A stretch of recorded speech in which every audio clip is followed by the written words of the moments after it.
So dito nga po mga kalingap mga ka-EDC, Kalingap Rob, ito pala ang plano kay Viancy pagkatapos ng bahay nila Viancy. So yan po yung ating pag-uusapan po mamaya mga kalingap mga ka-EDC.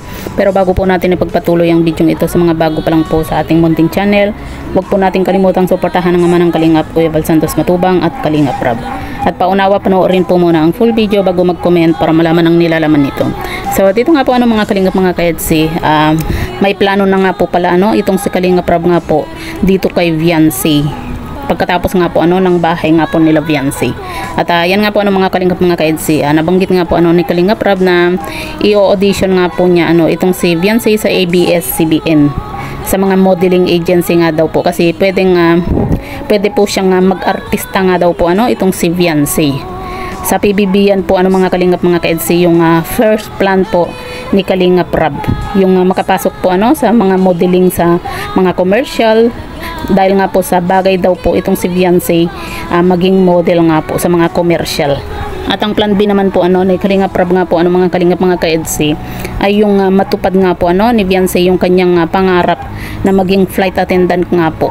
At susuportahan daw po ni Kalingap Rob nga po itong si Viancy sa kanyang pangarap na maging flight attendant nga po. At yun nga po mga kalingap mga ka-EDC, dito po ako natawa sa plan C po ni Kalingap Rob.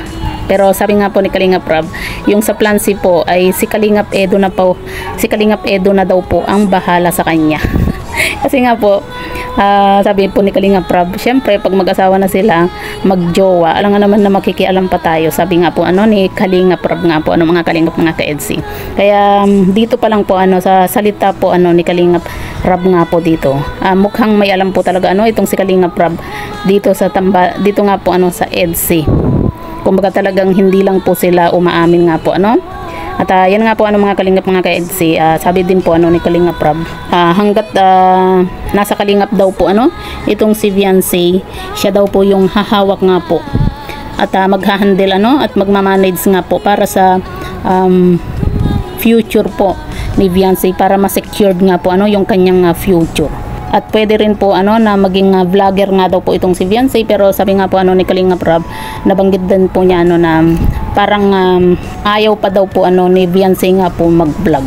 Doon po mga kalingap mga ka-EDC, believe na po tayo dito kay Viancy, kasi syempre 'di ba, kapag may vlog ka na po, syempre kahit papaano kumikita ka, 'di ba?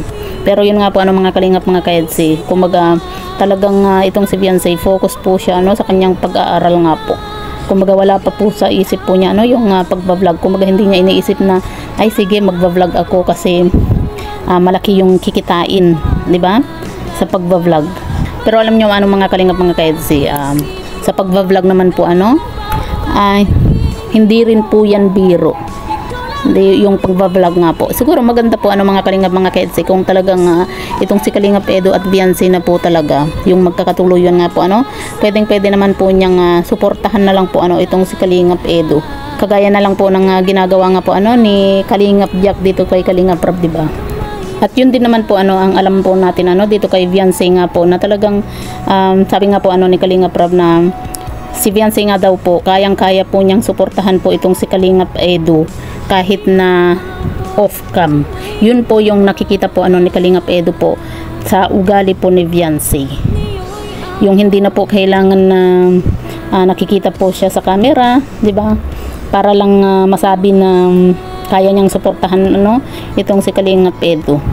Kaya nga po naitulad po ni Kalingap Rob nga po itong si Viancy kay Kalingap Jack nga po na simple, mabait, kumbaga suportado sa partner po nila, 'di ba?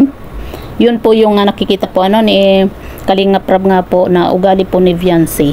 At ayan nga po mga kalingap mga ka-EDC, narinig naman po natin yung plano nga po ni Kalingap Rob para dito nga po kay Viancy pagkatapos nga po ng bahay po nila. So yan po mga kalingap mga ka-EDC, ano po yung masasabi nga po ninyo patungkol po dito, i-comment nyo lang po sa ibaba at babasahin po natin isa-isa.